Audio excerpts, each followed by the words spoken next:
அதிமுகவின் மகளிர் அணி துணை செயலாளர் திருமதி காயத்ரி ரகுராம் நம்ம கூட இருக்காங்க. அவங்க கிட்ட பேசலாம். வணக்கம் மேம். வணக்கம். முடிவுகள் நீங்க எப்படி மேடம் பாக்குறீங்க? முடிவு எப்படி பாக்குறேன்னா, மக்கள் கண்டிப்பா திமுக வரக்கூடாதுன்னு ஒரு இதுல நோக்கத்துல தான் இருக்காங்க. ஆன்டை டிஎம்கே ஓட்ஸ் தான் ஜாஸ்தி இன்னைக்கு தாவேக்காக்கு போயிருக்கு அப்படின்றது பார்க்க முடியும். இன்னும் விக்டரி இன்னும் செலிப்ரேட் பண்ண முடியாது. இன்னும் டைம் இருக்கு. என்ன வேணா மாறலாம், என்ன வேணா நிலவரம் மாறலாம். ஸோ அதனால நம்மளுக்கு இன்னும் கரெக்டான ஒரு சுச்சுவேஷன் ஒரு அரௌண்ட் 5:36 தான் தெரியும் நம்மளுக்கு. Okay madam.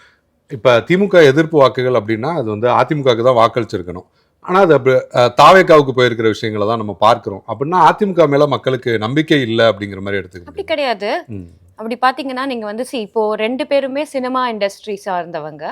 நீங்க பாத்தீங்கன்னா நானும் சினிமா இண்டஸ்ட்ரி சார்ந்தனால நான் இது சொல்ல வேண்டிய ஒரு சூழ்நிலை நான் இருக்கேன். இப்போ திமுக எடுத்துக்கிட்டீங்கன்னா ஒரு சினிமா பேக்ரவுண்ட் வச்சுதான் அவங்க வந்தாங்க. அண்ட் இப்போ தாவேக்கா அவங்க இன்னி வரைக்குமே அவங்க கேம்பெயின்ஸ் எல்லாமே சினிமா இண்டஸ்ட்ரி பீப்புளோட இருந்துதான் பண்ணணும் அப்படின்னு இருக்காங்க. தாவேக்கான் போது அவரே ஒரு பெரிய ஸ்டார் அப்படின்னு இருக்கும்போது டெஃபினட்டா அவர் தான் பண்ணணும் அப்படின்றதுல மக்கள் கண்டிப்பா ஒரு யாரெல்லாம் சினிமா பாக்குறாங்க, யாரெல்லாம் சீரியல் பாக்குறாங்க, அவங்க எல்லாருமே they will be fans of Vijay. So அந்த இது அப்படி பார்க்கும்போது நீங்க மக்களுக்கான ஒரு எலெக்ஷன் சந்திக்கிறோங்க அப்படின்னா பாத்தீங்கன்னா அது வெறும் அதிமுக மட்டும்தான். அப்பார்ட் ஃப்ரம் சினிமா நீங்க அதெல்லாம் தாண்டி நீங்க பாத்தீங்கன்னா பொதுமக்களுக்கு நீங்க ஃபார்மர்ஸ் எடுத்துக்கோங்க, விவசாயிகள் எடுத்துக்கோங்க, லேபர்ஸ் எடுத்துக்கோங்க, இவங்க எல்லாருமே பெரும்பான்மையா எடப்பாடியார் அவர்கள் வேணும்னு சொல்லிட்டு அந்த வாக்குகள் அங்க நல்லா சேகரிச்சிருக்கு.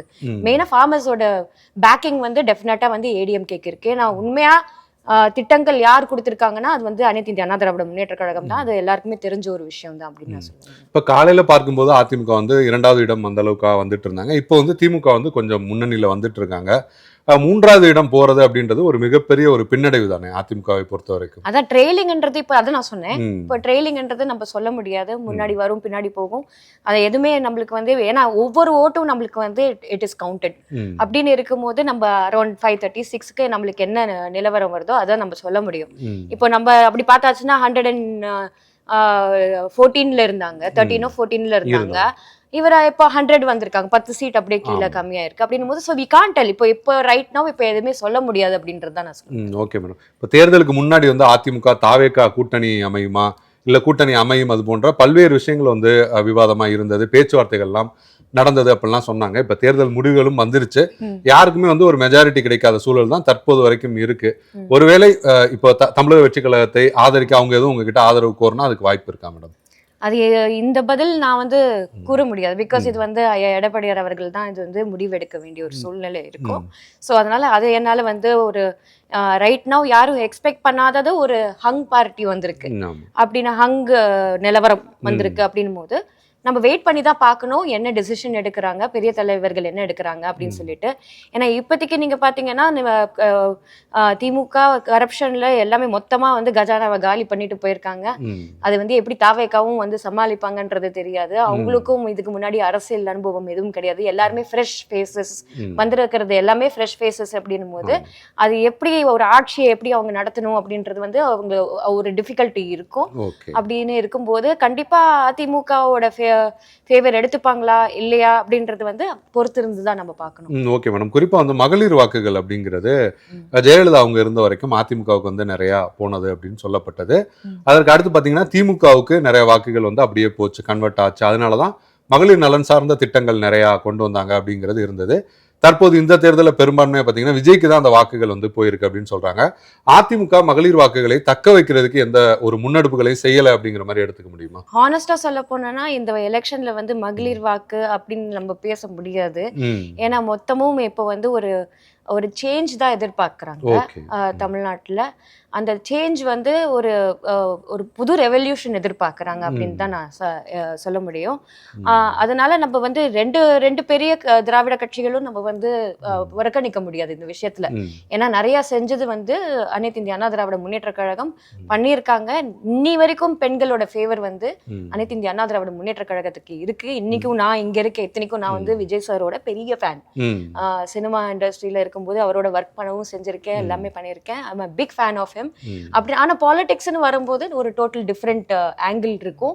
அப்படின்னு இருக்கும்போது யார் நிறைய மகளிருக்கு செஞ்சிருக்காங்கன்னா அனைத்து இந்திய அண்ணா திராவிட முன்னேற்ற கழகம்.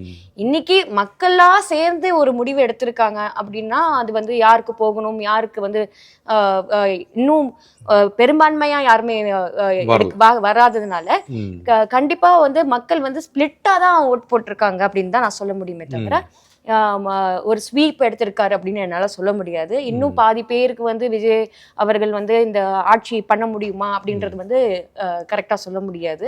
அப்படின்னு இருக்கும்போது அந்த ஆசிலேஷன்ல இருக்கிறவங்க நிறைய பேர் இருந்திருக்காங்க. அப்படின்னு இருக்கும்போது கண்டிப்பா வந்து டெஃபினட்டா ஒரு நல்லாட்சி கொடுக்கறதுக்கு, மக்களுக்கு நல்லாட்சி கொடுக்கறதுக்கு என்னவோ அதுதான் நம்ம வந்து செய்யணும் அப்படின்றது. Okay madam. இப்போ 2024 தேர்தலில் பாஜக அதிமுக எல்லாம் தனிச்சு போட்டிட்ட சூழல் இருந்தது. 26ல திரும்ப ஒன்று சேரும்போது மக்கள் வந்து இந்த மாதிரி கூட்டணி மாறுறது, பிரிஞ்சு நிற்கிறது, திரும்ப ஒன்று சேர்றது அப்படிங்கிறதெல்லாம் ஏத்துக்கல அப்படிங்கிற மாதிரி எடுத்துக்க முடியுமா? அப்படி சொல்ல முடியாது. இந்த இது டோட்டலா வந்து இப்போ அவருக்கு விஜய் அவர்களுக்கு வாக்கு அளிச்சிருக்காங்கன்னா அதுக்கு மிக முக்கிய காரணம் அவரோட ஒன்னு சிம்பத்தி ஓட். கண்டினியூஸா டிஎம்கே வந்து அவரை டார்கெட் பண்ணது. 3 வருஷம் அவரை வந்து எதுக்கு டார்கெட் பண்ணாங்கன்னே தெரியல. ஒரு ஃப்ரெஷ் ஃபேஸை நீங்க வந்து அவ்வளோ டார்கெட் பண்ணணும். சினிமா ஃப்ரெஷ் ஃபேஸ் ஃப்ரெஷ் என்ட்ரன்ட்டை நீங்க வந்து இவ்வளோ டார்கெட் பண்ணணும் அவசியம் கிடையாது. அந்த ஒரு சிம்பத்தி ஓட் அங்கே ஜாஸ்தியாகவே போயிருக்கு. ரெண்டாவது வந்து இது முழுக்க முழுக்க வந்து சொல்லணும்னா திமுகவும் சபரீஷன் அவர்களையும் தான் நான் சொல்லுவேன். அவங்க பண்ண இந்த ஒரு வெறுப்பு அரசியல், பாஜக மீது எந்த ஒரு வெறுப்பு அரசியல் செய்தாங்களோ அதை தான் தாவேகா மீது வந்து செய்தார்கள். அதே மாதிரி தான் நீங்க பாத்தீங்கன்னா எடப்பாடியார் அவர்களையும் நீங்க வந்து அவங்க வந்து அவங்களோட வே ஆஃப் பாலிடிக்ஸ் எப்படி இருந்ததுன்னா அவரை அசிங்கப்படுத்தணும் அப்படின்றது தான், மெலைன் பண்ணும், அவர் கேரக்டர் மெலைன் பண்ணும் அப்படின்றது தான். அவங்க வந்து ரெண்டு பேருமே அந்த இந்த கட்சியும் சரி அதிமுகவும் அப்படிதான் அவங்க வந்து ஒரு ட்ரெண்ட் எடுத்துட்டு போனாங்களே தவிர. ஸோ என்னை பொறுத்த வரைக்கும் தாவேக்கா இது எப்படி தக்க வைப்பாங்க அப்படின்றது தான் நம்மளுக்கு தெரியல அப்படின்னு தான். ஓகே. ஏன்னா கடந்த காலங்கள்ல வந்து கூட்டணி இப்ப தமிழக வெற்றி கழகம் அதிமுக கூட்டணி சேரக்கூடிய வாய்ப்புகள் அப்படிங்கறதெல்லாம் கூட ஒரு கட்டத்துல வந்து பேசப்பட்டதுல இப்போ வந்து அதிமுக தரப்பு ஒருவேளை பேசாம கூட்டணி போயிருக்கலாமோ அப்படிங்கிற மாதிரியான ஒரு மனநிலை வந்து அதிமுக வட்டாரத்துல ஏற்பட்டிருக்கா? அது இது வரைக்கும் அது என்னால சொல்ல முடியாது. ஏன்னா அதுதான் நான் சொல்றேன், எப்பவுமே இப்போ டூ ஏர்லி நம்ம எதுவுமே சொல்றதுக்கு இப்போ டூ ஏர்லியா இருக்கு. ஏன்னா மேல கீழே போயிட்டே இருக்கு. நம்ம எதுவுமே ட்ரெயிலிங், யார் ட்ரெயிலிங்ல இருக்கா, யாரு வந்து முதலமைச்சரே ட்ரெயிலிங்ல இருந்தாரு, பின்னடைவில் தான் இருக்காரு அப்படின்னு சொல்லும்போது உதயநிதி அவர்கள் துணை முதலமைச்சர் அவர் வந்து 300 வாக்குகள் வித்தியாசத்துல தான் முன்னிலையில இருக்காரு. அப்படின்னு இருக்கும்போது நம்ம என்ன வேணா நடக்கலாம். ஸோ இது வந்து வெயிட் பண்ணி தான் நம்ம பார்க்கணும் அப்படின்னு இருக்கும்போது எதுவுமே நம்ம வந்து இவங்களோட போயிருக்கலாமா அவங்களோட போயிருக்கலாமான்றது தனி பெரும்பான்மையா நாங்க பெரிய கட்சி அப்படின்னு இருக்கும்போது இன்னைக்குதான் அவர் வந்து அவர் வாட்டரை டெஸ்ட் பண்ணியிருக்காரு விஜய் அவர்கள். அவர் வந்து எனக்கு எவ்வளவு வாக்கு வங்கி இருக்குன்றது இன்னைக்குதான் அவர் ப்ரூவ் பண்ற நாள் அப்படின் போது டெஃபினட்டா அது வந்து இதுக்கப்புறம் அவங்க என்ன முடிவு எடுக்கிறாங்கன்றது அவங்க கையில தான் இருக்கு. நம்ம எதுவுமே சொல்ல முடியாது. ஓகே, நீங்க சொன்னீங்க அதிமுக வந்து பெண்கள் சார்ந்தும் பொதுவா மக்கள் நல திட்டங்கள் நிறைய கொண்டு வந்திருக்காங்கன்னு, திமுகவுமே நிறைய கொண்டு வந்திருக்காங்க. ஆனா மக்கள் வந்து இதையெல்லாம் தாண்டி திரை கவர்ச்சிக்கு வாக்களிக்கிறாங்க அப்படிங்கிற மாதிரி இந்த விஷயத்தை கிடையாது. திரை கவர்ச்சி மட்டும் இல்ல, அவருக்கு லாஸ்ட் 3 இயர்ஸ் வந்து திமுக குடைச்சல் கொடுத்ததுதான் மெயின். ஏன்னா அவர் மீது தேவையில்லாத விஷயங்கள், கரூர் விஷயமா இருக்கட்டும், அதுக்கப்புறம் அவங்களோட மனைவி விஷயமா இருக்கட்டும், இது எல்லாமே வந்து போட்டு இது எல்லாம் யார் பண்றாங்கன்றது மொத்தமாவே தெரிஞ்சு போச்சு. ரெண்டாவது விஜய் அவர்கள் அவரோட கேம்பெயின், அவர் வேட்பு மனு கொடுக்கறதுக்கு முன்னாடி என்ன பண்றாருன்னா புரட்சி தலைவர் எம்ஜிஆர் அவர்களை வந்து அவர் மாலை போட்டு இது பண்ணிட்டு, ஸோ அவரு நீங்க என்டிஆரே அவர்களே நீங்க எடுத்துக்கிட்டீங்கன்னா என்னோட குரு மாதிரி அப்படின்னு சொல்லிட்டு அவரை பார்த்து தான் கட்சியை ஆரம்பிச்சாருன்னு சொல்லும்போது கண்டிப்பா விஜய் அவர்களும் வந்து அது நோக்கிதான் அவர் போயிருக்கான் போது கண்டிப்பா வந்து அதிமுக மீது எந்த பிழையும் இல்லை அப்படின்றத நான் சொல்வேன். அவங்க என்ன மேபி ஜனங்கள் என்ன நினைச்சுக்கலாங்க, ஒரு யங் ஃபேஸ், ஒரு நியூ ஃபேஸ், ஒரு நியூ ரெவல்யூஷன் தேவைப்படும் அப்படின்றதுதான். அது அவர் ஒரு சிங்கிள் ஹேண்டடா இன்னைக்கு ஒரு நல்ல ஒரு இது கொண்டு வந்திருக்காரு.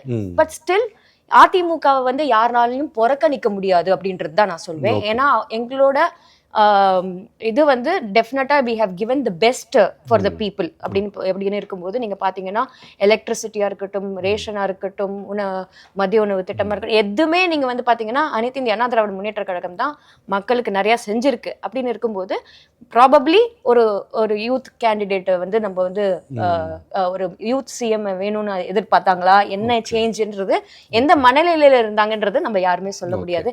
இன்னைக்கு கூட வந்து எங்களோட வீட்டுல இருக்கிறவங்க அவங்க என்கிட்ட வந்து சொல்றாங்க இந்த மாதிரி விஜய் அவர்கள் வந்து அவர் வந்து அவரோட காசு கொடுத்து நம்மள காப்பாத்துவாருன்னு சொல்லியிருக்காங்க. அந்த ஒரு மனநிலையில இருக்காங்க.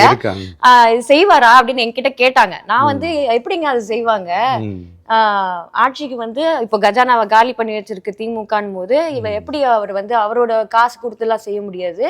இது வந்து கட்சி அரசு என்ன படம் வச்சிருக்கோ அது வச்சுதான் நம்ம வந்து ஸ்கீம் செய்ய முடியும் அப்படின் போது சோ அந்த மனநிலையில தான் இன்னைக்கு இருக்காங்க. என்னன்னா they all believed இவர் வந்து எம்ஜிஆர் மாதிரி அவரோட சொத்தெல்லாம் கொடுத்துட்டு இவர் பண்ண போறாருன்னு நினைச்சிட்டாங்க. ஆனா அது கிடையாது அப்படின்றதுதான். ஓகே, இப்ப தமிழ்நாட்டோட அரசியல் தொடர்ந்து நம்ம கவனிச்சோம்னா திமுக அதிமுக அது மாறி மாறி அப்படிதான் வந்திருக்கு.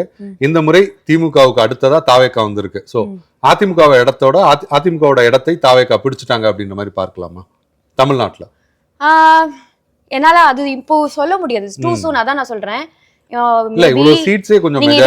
இன்டர்வியூ வந்து நாளைக்கு வச்சிருந்தீங்கன்னா நான் வேற பதில் சொல்லுவேன்.